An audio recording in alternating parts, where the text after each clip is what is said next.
الأخلاق إلى قيام يوم الدين. أما بعد فقد قال الله تعالى وتبارك في القرآن الحكيم وهو أصدق الصادقين وقوله الحق.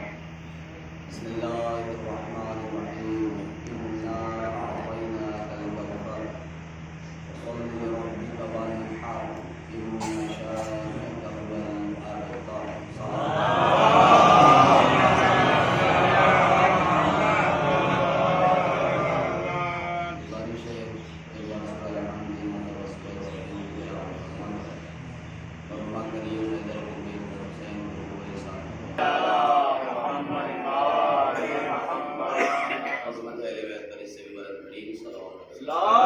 اللهم صل على محمد وآل محمد.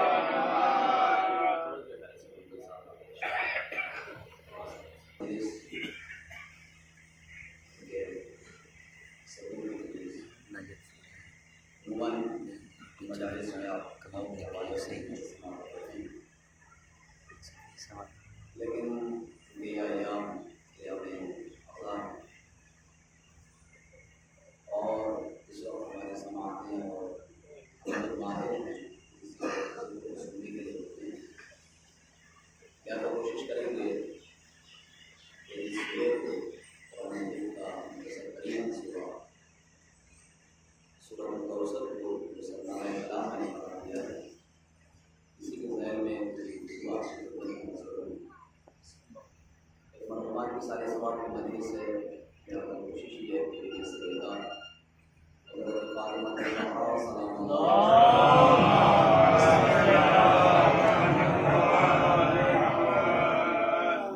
ان کے حوالے سے کچھ گزارشات اپنی خدمت میں پیش کروں. پروردگار عالم نے اپنے حبیب پاک کو ہر نعمت اور ہر رحمت سے نوازا اور بلکہ اس کو رحمت عالمین بنا کر جو خود عالمین کے لیے رحمت دی. پروردگار عالم نے اپنے اس محبوب ترین شخصیت کو دنیا کی سب سے عظیم ترین سب کی تمنا اور خواہش ہے وہ ہے اولاد. اللہ نے اپنے حبیب کو بھی اولاد عطا کی اور سب سے پہلے حضرت ابراہیم کی ولادت ہوئی اور پھر ان کے بعد حضرت خدیجہ سلام اللہ علیہا سے اختلاف روایت نام الگ الگ اس میں بیان کیے گئے. طیب طاہر اور آخر میں جناب قاسم کی ولادت ہوئی. اور اتفاق یہ ہے کہ دینے والا بھی پروردگار ہے اور لینے والا بھی پروردگار ہے. اس نے اپنے سب سے محبوب ترین انسان جو کائنات کا سب سے افضل ترین ان کو چار بیٹے دے کر واپس کیا. ایک بیٹا دنیا میں آیا ابراہیم، وہ دنیا سے چلا جاتا ہے. طیب طاہر اور اختلاف ہے ان لوگوں میں کسی نے 6 مہینے لکھے، کسی نے 2 سال، یعنی تبری میں 1 مہینہ اور 1 سال 8 مہینے ان کو بتائی گئی ہیں. اور آخر میں پھر حضرت قاسم کی ولادت ہوتی ہے. ابھی مجلس میں کوئی بھی خطیب، کوئی بھی ذاکر، کوئی بھی عالم ممبر پہ بیٹھتے ہیں اور وہ خطبے میں جب اس لفظ پہ آتے ہیں بالقاسم محمد کو ہر کوئی اپنے سر کو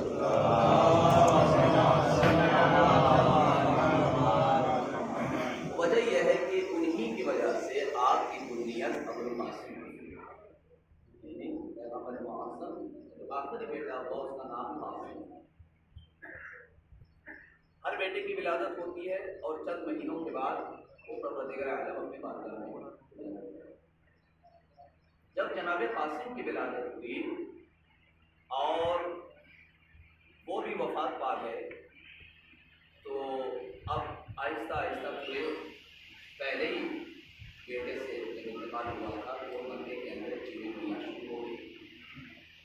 جب جناب قاسم کی وفات ہوئی ہے تو پھر اس کے بعد جو پیغمبر معظم کا سب سے بدترین دشمن تھا، امیر شام کے وزیر کا باپ یعنی عاص بن وائل، عمرو بن عاص یہ امیر شام کا وزیر تھا، اور اس کا جو باپ تھا وہ عاص بن وائل، یہ بدترین دشمن، جن دو فرد کو پیغمبر معظم نے اپنے علاقے سے شہر سے بدر کیا تھا، باہر نکال دیا تھا، ان میں سے ایک مروان کا باپ حاکم اور حکم، اور ایک یہ عاص بن وائل یعنی عمرو عاص کا باپ۔ لیکن پھر بعد میں جب تیسرے خلیفہ کا زمانہ آیا تو پہلے دو خلافت میں تو ہمت نہیں ہوئی، کوشش ہوئی کہ ان کو بلایا جائے، ان کو اندر داخل کیا جائے، مگر نہ ہو سکا۔ آخر میں ان کو داماد بھی بنا لیا، بیٹی دے دی گئی، اور یہاں تک کہ حکومت کا گورنر بنایا گیا، اور جو سب سے بڑا دشمن تھا پیغمبر معظم کا اس کو بھی داخل کیا گیا اس حکومت کے اندر۔ عاص بن وائل یہ خود عمرو عاص کا یعنی عمرو کا باپ کتنا بڑا دشمن ہے۔ یہ آتا ہے جب چیمی گوئیاں بہت زیادہ ہو گئی تو یہ آیا اور اس گلی کے سامنے کھڑا ہو گیا جس گلی کے سامنے پیغمبر معظم کا گھر تھا، اور اس انتظار میں ہے کہ یہ دروازہ کھلے اور پیغمبر باہر نکلے تو میں کہنا دوں۔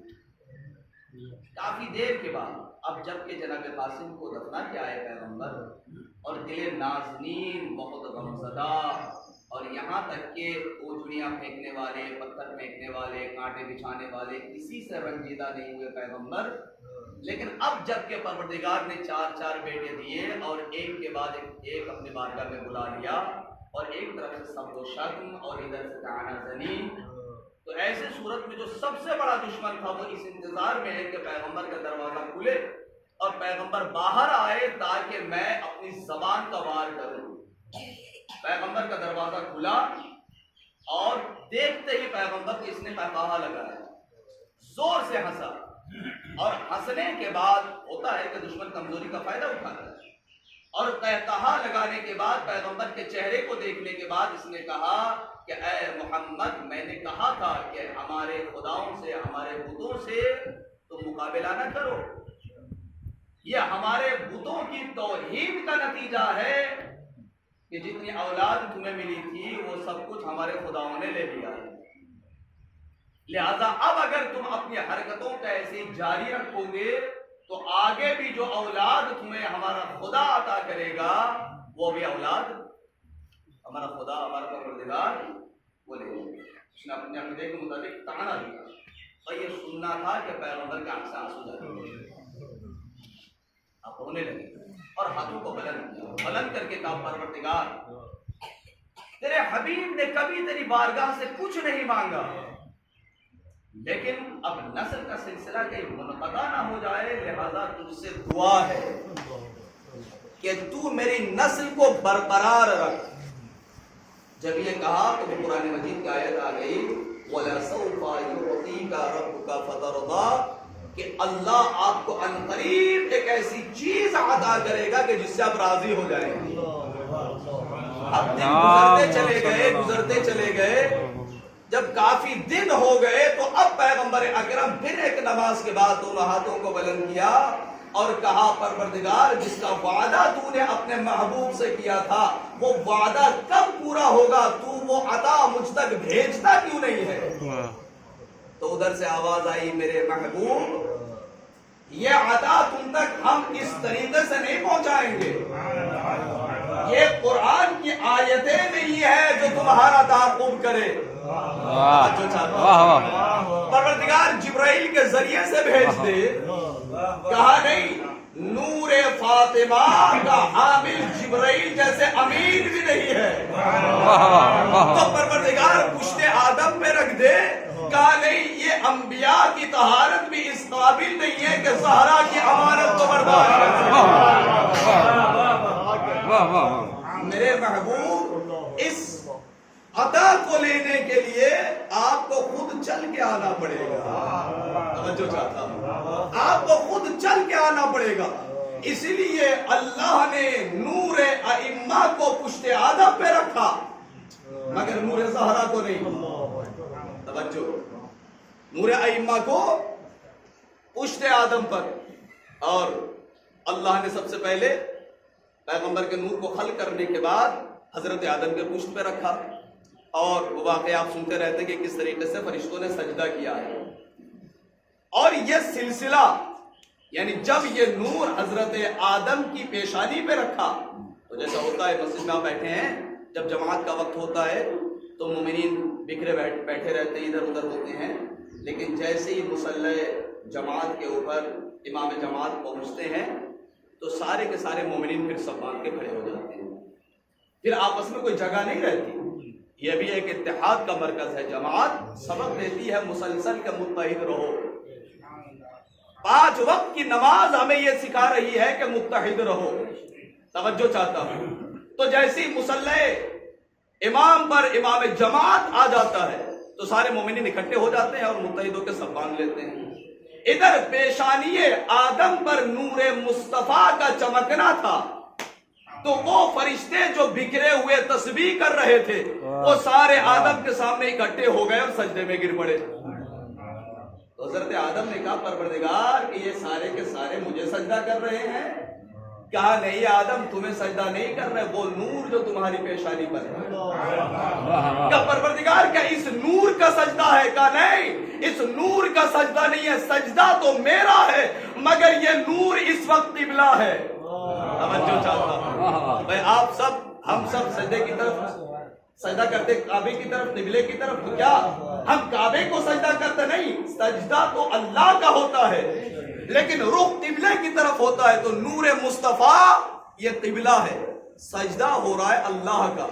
سارے فرشتے. تو آدم نے کہا پروردگار اتنا عظیم نور اور تو نے اس کی زیارت سے مجھے محروم رکھا.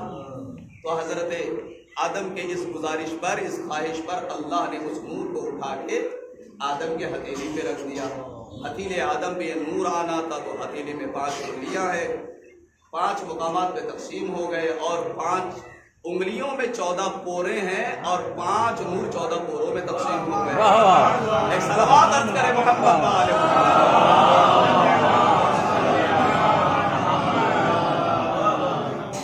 ایک زندن بات آ گئی لیکن گزارش کچھ اور کرنا ہے.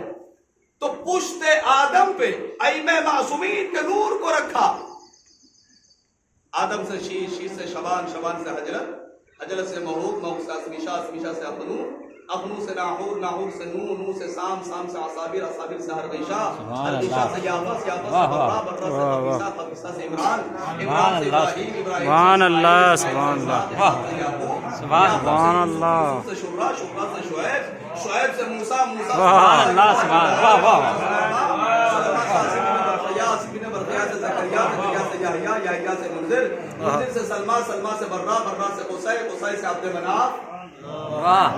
یعنی میری آواز پیچھے والوں یہ نور کا سلسلہ.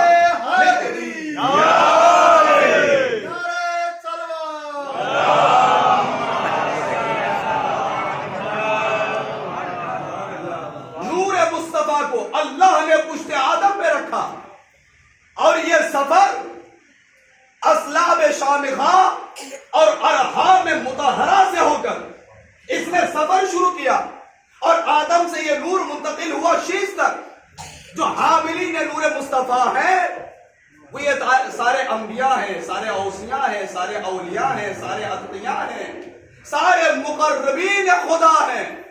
ان سب نے ان نوروں کو اٹھایا اور اس کی امانت کو اپنے پاس محفوظ رکھا. یہ سارے امین ہیں.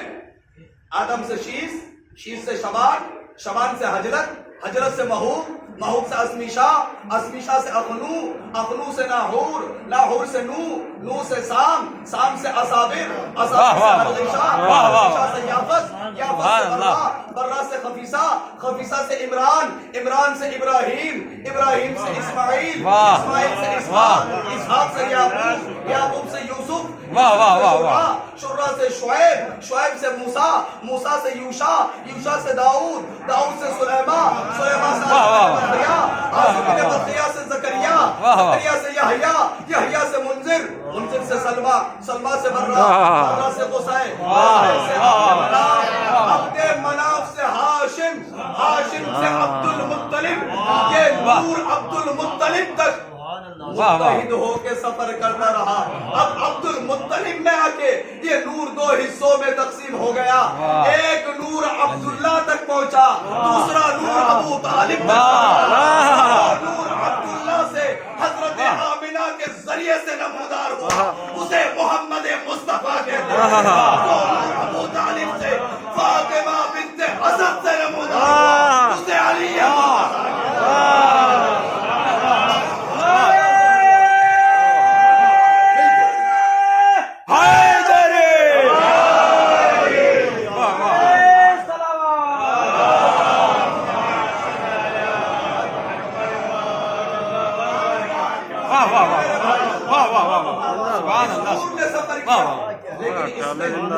زہرا کہیں نہیں ہے. توجہ چاہتا ہوں، اس میں نور فاطمہ کہیں نہیں ہے، تو نور فاطمہ کیسے آیا؟ توجہ چاہتا ہوں، نور زہرا کیسے پہنچا؟ زندہ باد زندہ باد. سیدہ نے خود بتایا. واہ واہ واہ. کیا کہتی ہے بی بی سیدہ جب علی مرتضیٰ نے اور حضرت ابوذر، حضرت سلمان، یہ سارے راوی ہیں، بیار الانوار کے اندر ہے. خمینی بت شکن نے اس کو لکھا، ایت اللہ وحید خراسانی نے اس کو بیان کیا، ایت اللہ فیاض نے اس کو بیان کیا ہے، اور جو میرے پاس روایات حوالات ہیں وہ بیار الانوار کے ہیں، اور ایک کتاب کامل المعجزات اس کے اندر بھی یہ چیز موجود ہے جو میرے پاس اس وقت موجود ہے. سیدہ سے ایک مرتبہ امیر المومنین نے پوچھا، اے علی، آپ یعنی سیدہ نے جب علی کو دیکھا تو کہا، اے علی، آپ مجھ سے کچھ پوچھنے کے لیے آئے ہیں. ایک اور روایت سے ملتی جلتی ہے، وہ بھی میں عرض کروں گا. کہا کہ نہیں، سوال تو میرا نہیں ہے، سوال ان کا ہے، جو اصحاب ہیں ان کا ہے، بالکل قریبی ترین، جو گھر کے اصحاب غلام ہیں. تو کیا سوال ہے؟ کہ آپ کی خلقت کے بارے میں سوال ہے کہ اللہ نے آپ کو کیسے خلق کیا. تو بی بی سیدہ نے کہا، ان اللہ تعالی خلق نور کان یسبح اللہ تعالی ثم اودعه شجرة من شجر الجنہ ولما دخل ابی لیلۃ المعراج فی الجنہ. توجہ چاہتا ہوں خصوصاً علماء سے، اور آپ لوگوں کو بھی توجہ چاہتا ہوں. لما دخل ابی لیلۃ المعراج فی الجنہ فاوحى اللہ الیہ الہاما ان اقطف الثمرات من تلک الشجرہ ففعل فاودعنی اللہ صلب ابی صلی اللہ علیہ وآلہ وسلم. اللہم صلی علی محمد. ثم اودعنی خدیجہ بنت خویلد فوضعتنی وانا من ذلك النور انی اعلم ما یکون ومن لم یکن الى یوم القیامہ. توجہ چاہتا ہوں. واہ واہ واہ.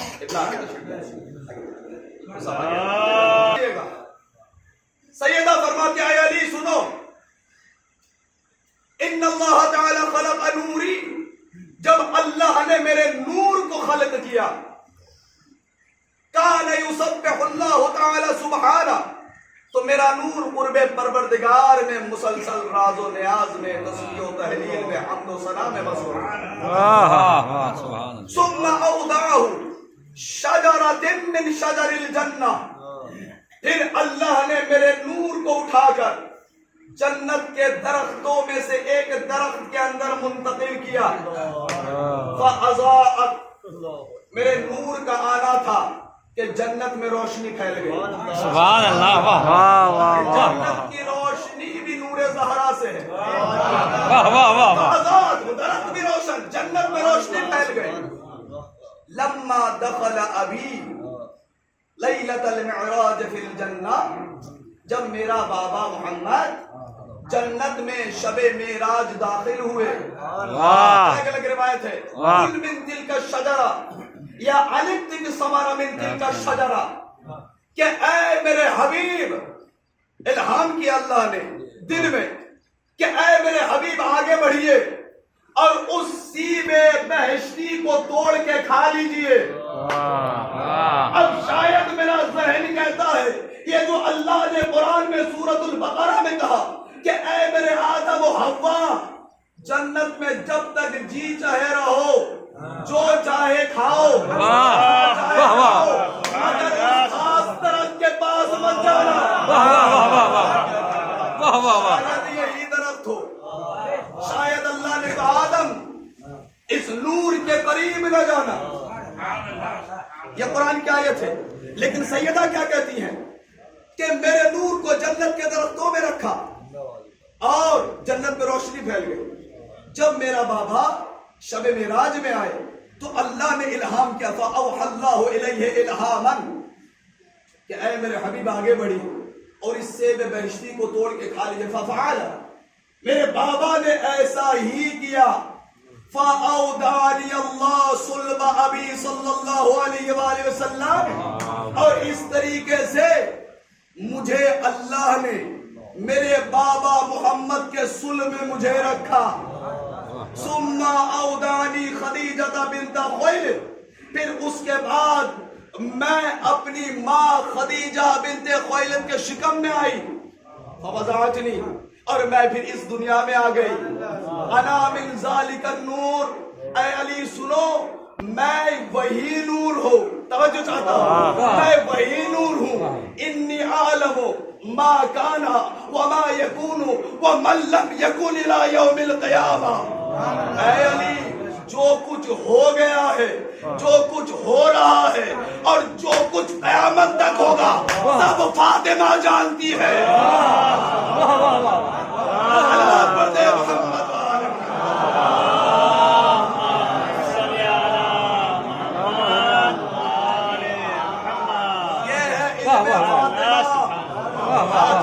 زہرا کے پاس نعوذ باللہ علم غیب نہیں ہے۔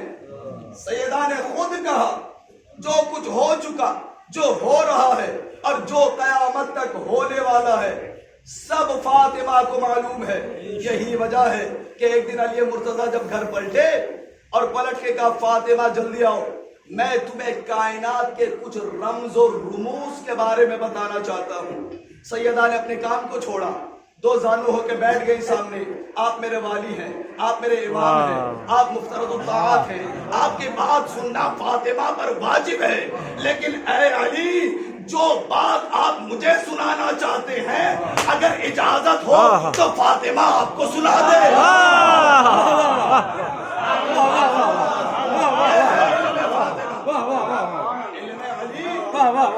فاطمہ برابر، طہارت علی طہارت فاطمہ برابر، شجاعت علی شجاعت فاطمہ برابر۔ علی علی ہو کر بھی فاطمہ سے افضل نہیں ہے۔ یہ نہ سوچنا یہ میرا جملہ ہے، ذاکر کا ذاکری نکتہ ہے، خطیب کی خطابت نہیں۔ صادق آل محمد نے فرمایا، امام جعفر صادق علیہ السلام،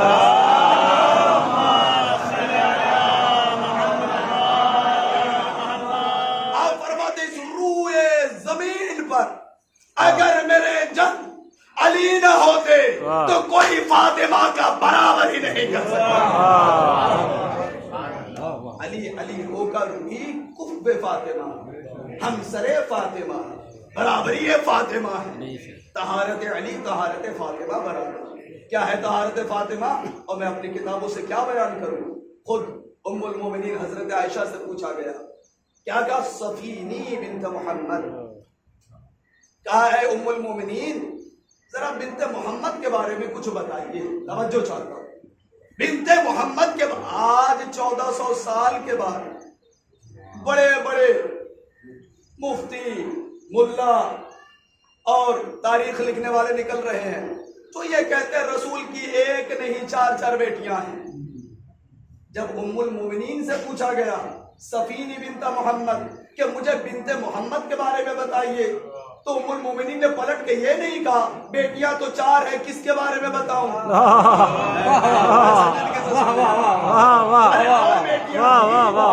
تو ام المومنین کو کہہ دینا چاہیے تھا واہ واہ کہ واہ کس بیٹی کے بارے میں بتاؤ، لیکن نہیں، جب پوچھا صفی بنت محمد تو عائشہ نے حضرت فاطمہ کی فضیلت بتائی ہے.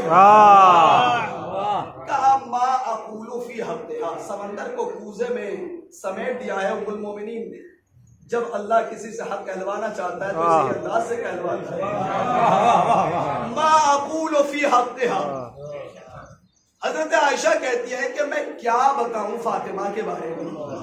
ما اقول فی حقھا صلت الظہر ولدت الحسن ثم صلت العصر. توجہ، میں اس فاطمہ کی طہارت کے بارے میں کیا بتاؤں کہ فاطمہ نے ظہر کی نماز پڑھی، پھر حسن کی ولادت ہوئی، تھوڑی دیر کے بعد فاطمہ پھر سے عصر کی نماز کے لیے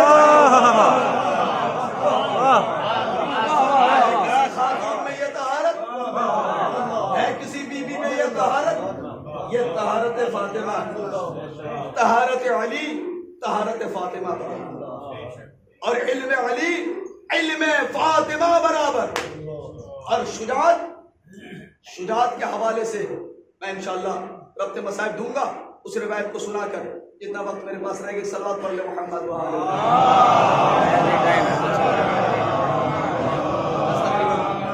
آدھا گھنٹہ ہو ہی چکا ہے اور 40 منٹ کے قریب کہا گیا ہے. کوشش کروں گا ایک صلوات اور پڑھ لے محمد.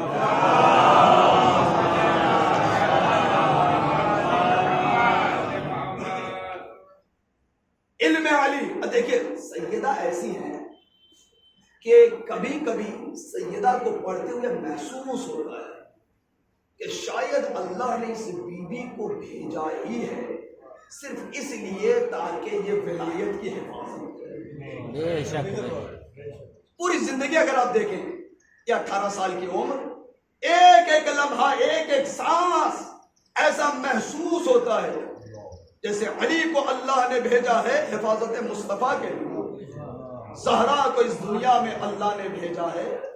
اللہ کبھی اپنے اس راز کو فاش نہ کرتا، اس دنیا کے سامنے ظاہر نہ کرتا اگر ضرورت علی کو نہ ہوتی. علی کی ولایت کی حفاظت کرنے والی، علی کی ولایت کی محافظہ فاطمہ ہے. کس طریقے سے حفاظت کی وہ میں ربط مصائب دے کے میں سناؤں گا. میرے عزیزوں، یہ فاطمہ ہے کہ جن کے لیے یہ روایت آپ نے خود بی بی نے بتایا ان کی خلقت کے بارے میں، علم علی علم فاطمہ برابر اور طہارت علی طہارت فاطمہ برابر. بس ایک گوشہ اور آپ کی زحمت کو بہت جلدی میں تمام کرتا ہوں. بہت سارے لوگ کہتے ہیں کہ آپ یہ لفظ نہ استعمال کیا کرے اس لیے کہ مجلس تو رحمت ہے. تو دیکھیے بھائی، کوئی بھی عبادت بغیر زحمت کے نہیں ہوتی. اگر آپ نماز بھی پڑھنا چاہیں گے تو ایسا نہیں ہو سکتا کہ بستر پہ چادریں اوڑھ کے آپ نماز پڑھنی ہے، بلکہ نماز کے لیے بھی آپ کو وضو کرنا ہوگا، رکوع سجود، گرمی کو برداشت کرنا ہوگا. جیسے آپ بیٹھے ہیں تو زحمت اٹھانی پڑے گی بھائی. بغیر زحمت کے کوئی عبادت نہیں ہوتی، اجر ملتا ہے زحمت کے ذریعے سے.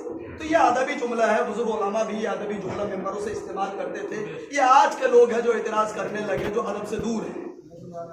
لہذا یہ ادبی جملہ ہے، یہ ایسی زحمت ہے جس کے اندر رحمت ہی رحمت ہے.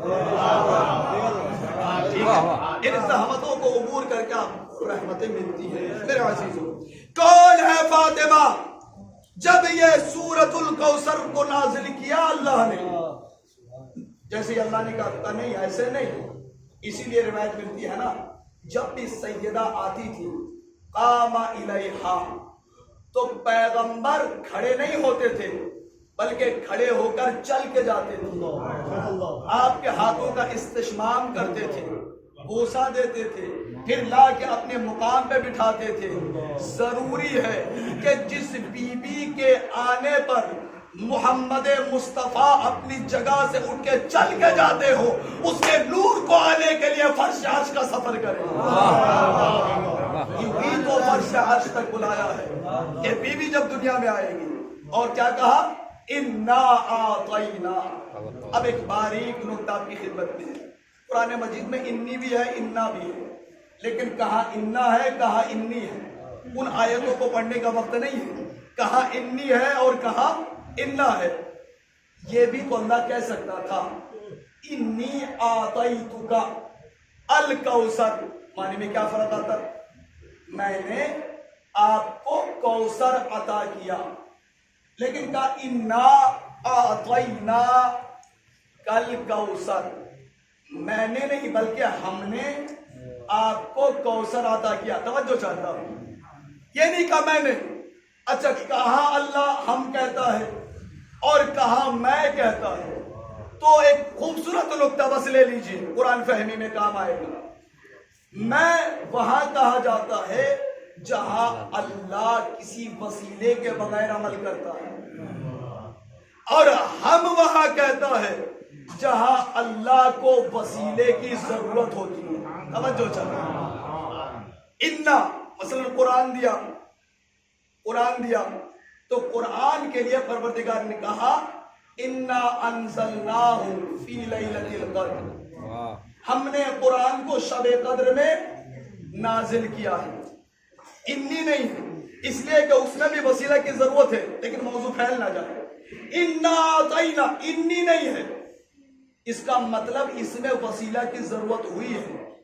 تو بھائی آدم سے لے کر پیغمبر اکرم کو چھوڑ کر کوئی فرشتہ، کوئی نبی، کوئی ولی، کوئی وصی امین نور زہرا نہ بن سکا، تو وسیلہ کس کو بنایا؟ اللہ نے وسیلہ بنایا تو خدیجۃ الکبریٰ کو بنایا۔ یہی تو کہا کہ جیسے ہی اللہ نے میرے نور کو میرے بابا کے صلب میں قرار دیا، پھر شکم خدیجہ میں آیا، میں اس دنیا میں آ گئی، ہے نا؟ تو اللہ نے اس نور کو ڈائریکٹ پیغمبر کو دیا اور وہاں سے منتقل ہوا بی بی خدیجہ تک۔ کیوں؟ وجہ کیا ہے؟ دوسرے افراد کو، دوسرے شکم کو، دوسرے طیب و طاہر ارحام اور شکموں کو اللہ نے کیوں منتخب نہیں کیا؟ خدیجہ کو کیوں منتخب کیا؟ تو علماء سے خصوصی توجہ چاہتے ہوئے اور آپ لوگوں سے بھی دعائیں چاہتا ہوں کہ خدیج اور خدیجہ کے معنی کیا ہے؟ خدیج یا خدیجہ اس بچے کو یا اس بچی کو کہا جاتا ہے جو ماں کے شکم میں 4 مہینے 10 دن گزارنے کے بعد اس دنیا میں اس کی ولادت ہو جائے۔ کیوں؟ اس لیے کہ 4 مہینے 10 دن کے بعد ماں کے شکم میں بچے کی خوراک بدل جاتی ہے اور وہ خوراک بنتی ہے جس کی وجہ سے خواتین مہینے کے چند دن نمازیں نہیں پڑھ سکتی، روزے نہیں رکھ سکتی، وہ خوراک اولاد کی بن جاتی ہے۔ توجہ، حضرت خدیجہ جو ماں کے شکم میں تھی، توجہ، حضرت خدیجہ ماں کے شکم میں تھی، اس لیے آپ کو خدیجہ کہا جاتا ہے۔ جیسے ہی حضرت خدیجہ کی عمر 4 مہینے 10 دن کی ہوئی، اس سے پہلے کہ وہ خوراک جو عام بچوں کو ملتی ہے خدیجہ کو ملے، اللہ نے اس دنیا میں خدیجہ کو پیدا کر دیا۔ اس لیے خدیجہ وہ ہے جس کے شکم سے بطول کو دنیا میں آنا۔ میں معذرت چاہتا ہوں، اندر مائک نہیں ہے، میرا سینہ میں جواب دے رہا ہے، بھائی انتظام کیجیے گا۔ کبھی بھی کسی سے مجلس پڑھوائیے، باہر رہے یا نہ رہے، اندر آواز ضروری ہے۔ تو خدیجہ وہ خاتون، وہ بی بی جو اس میری طرح متوجہ، ایک صلوات پڑھ لے محمد۔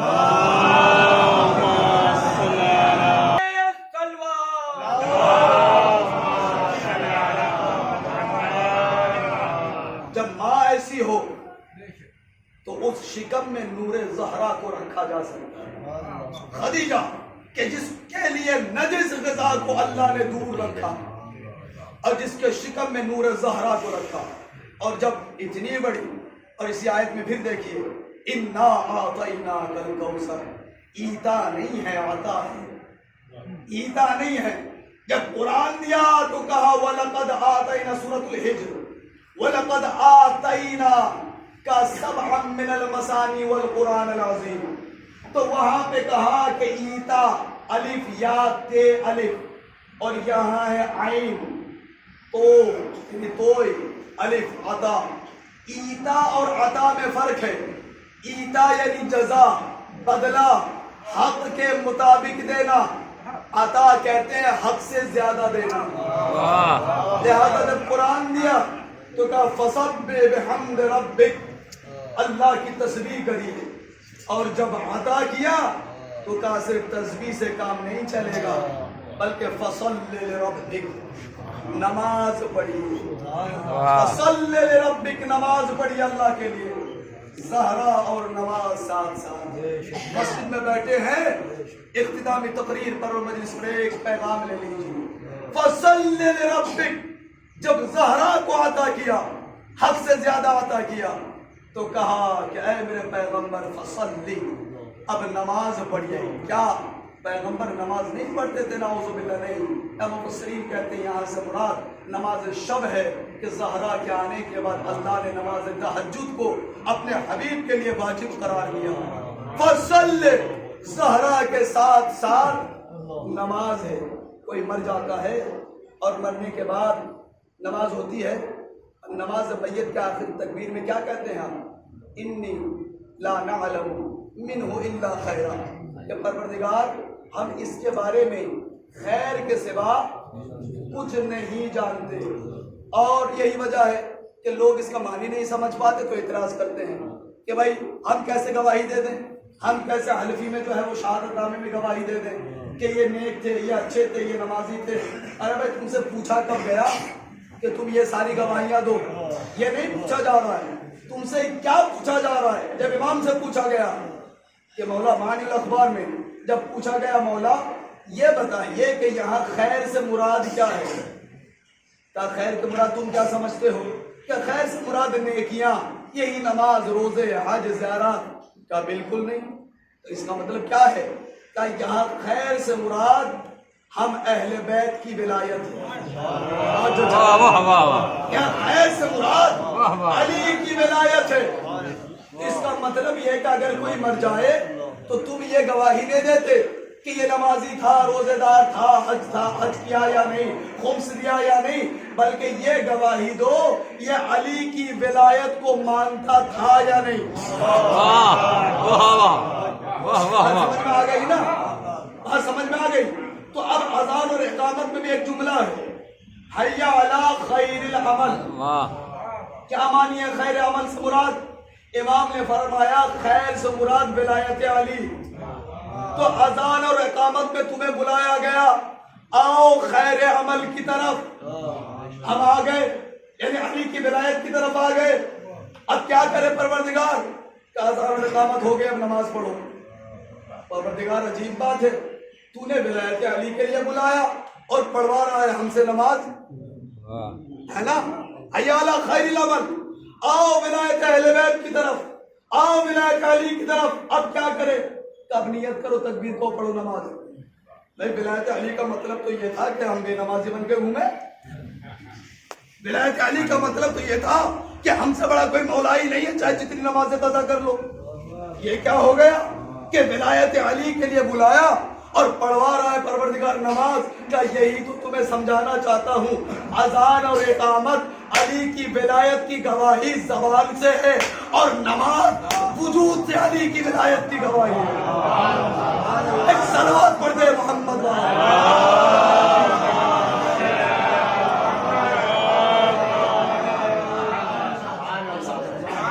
تو دیکھیں تبلیغ کا انداز بھی ہونا چاہیے. کبھی کبھی ایسا ہوتا ہے کہ مثلا عزاداری کو کہتے ہیں بھائی عزاداری کا کیا فائدہ اگر تم نماز نہیں پڑھ رہے؟ اس رات بھر جاگنے کا کیا فائدہ شب بیداری کا اگر تم صبح کی نماز نہیں پڑھ رہے ہو؟ میرے بھائی، دیدار کو اور دیدار بنانا اسے کہتے ہیں تبلیغ. دیدار کو اور دین سے دور کرنا اس کو تبلیغ نہیں کہتے. تو بھائی کیا جملہ کہیں؟ نہیں، یہ جملہ درست نہیں ہے کہ رات بھر آپ نے شب بیداری کی نماز نہیں پڑھی، اس عزاداری کا فائدہ کیا ہے؟ بلکہ یہ کہیے کہ رات بھر تم نے شب بیداری کی، ماتم، نوحہ، گریہ، زاری، مجلس، ماتم، عزاداری، رات بھر تم نے کی ہے نا شب بیداری. اب 2 رکعت صبح کی نماز پڑھ کے صاحب عزا سید الساجدین سے قبولیت عزاداری کی سند لے. یہ ہے تبلیغ کرنا. یہ نہیں کہ فائدہ کیا یہ کہ یہ رات بھر اپنی عزاداری سے دور کرنا چاہتے ہو. عزاداری سے دور کر نہیں, رات بھر جو تم نے کیا, اب جو صاحب عزا ہے, اب جو بانی عزا ہے, ان سے بھی 2 رکعت نماز پڑھ کے اس واجب کو ادا کر کے اس عزاداری کی قبولیت کی سند ملتی ہے. واہ واہ. وصلی لربک وانحر. اور جب دیا تو اب شکرانے کے طور پر اے میرے حبیب نماز پڑھی اور قربانی. میں نے بتایا علم علی علم فاطمہ اور طہارت علی طہارت فاطمہ, شجاعت علی شجاعت فاطمہ. اور 2 جملے کیسی ہے فاطمہ زہرا کی شجاعت.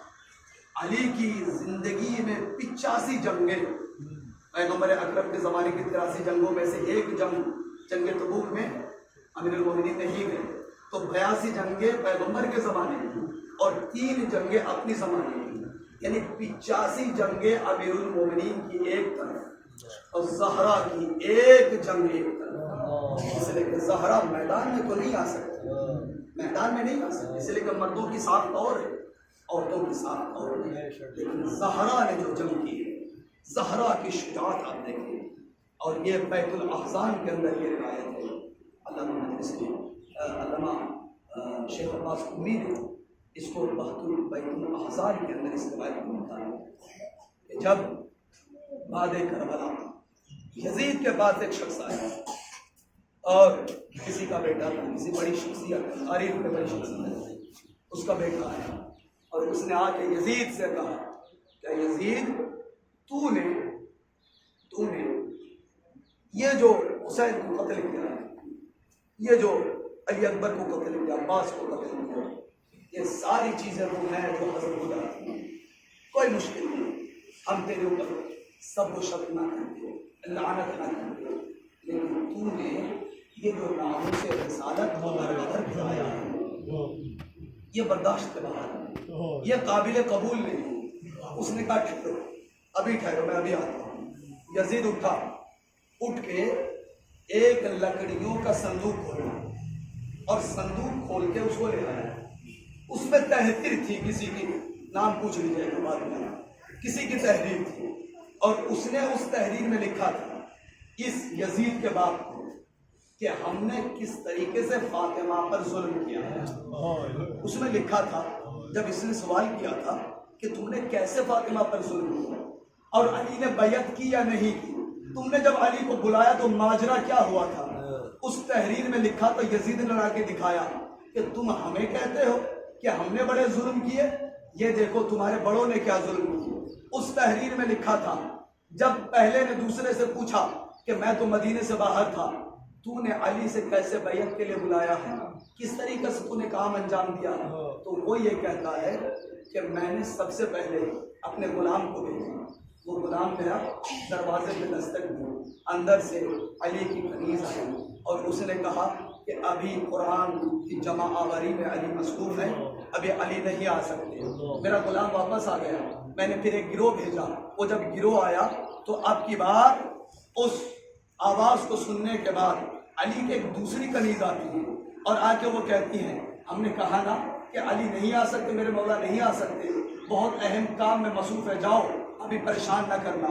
وہ کہتا ہے کہ آخر میں مجھ سے برداشت نہ ہوا, میں نے اپنے غلام کو لیا اور 50 لوگوں کا ایک گروہ بنایا اور ہاتھوں میں لکڑیاں, ساتھ میں آگ اور سب کے ہاتھ میں ڈنڈے, لاٹھیاں, پتھر, ہم سب لے کے پہنچے اور جا کے ہم نے کہا اے علی تم باہر کیوں نہیں آتے. اب کی بار کوئی کنیز نہیں آئی بلکہ زہرا دختر رسول دروازے کے پیچھے آ گئی اور آ کے کہتی ہے کیا تم نے اس دن کو بھلا دیا ہے, قدیر کو بھلا دیا ہے, کیا میرے مقام کو تم نہیں جانتے, کیا حسنین کے مقام کو تم نہیں جانتے, کیا اس دروازے کو تم بھول گئے جہاں میرے بابا آ کے مسلسل سلام کیا کرتے تھے, آیت تطہیر کی تلاوت کیا کرتے تھے. وہ کہتے ہمیں کچھ نہیں معلوم, علی کو بھیجو. ایک مرتبہ علی اپنے مقام سے اٹھے مگر زہرا آگے بڑھی, کیا شجاعت ہے زہرا کی. زہرا آگے بڑھی, کہا اے علی جب تک میرے بابا زندہ تھے میرے بابا کبھی بھی سامنے نہیں آئے, ہمیشہ آپ نے حفاظت کی, جب تک زہرا زندہ ہے آپ سامنے نہیں آئیں گے, زہرا آپ کے سامنے رہے گی.